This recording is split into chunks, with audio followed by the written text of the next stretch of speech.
trình về phần tìm hiểu chung bài thơ Sóng của nhà thơ Xuân Quỳnh. Đầu tiên em xin phép nói về nhà thơ Xuân Quỳnh.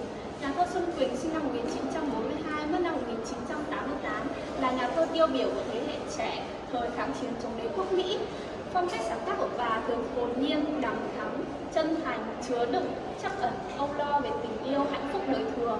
Các đề tài trong thơ Xuân Quỳnh thường là viết cho thiếu nhi và viết về tình yêu.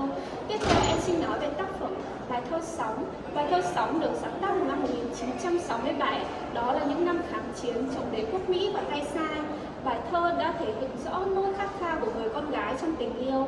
Bài thơ được viết trong một chuyến công tác ở biển Diêm Điềm. Trước đó, Xuân Quỳnh đã phải trải qua những đổ vỡ trong tình yêu, và từ đây bài thơ này là bài thơ tiêu biểu cho hồn thơ và phong cách của Xuân Quỳnh. Tác phẩm được in trong tập Hoa Dòng Chiến Hào. Đây là phần tìm hiểu chung của bài thơ Sóng được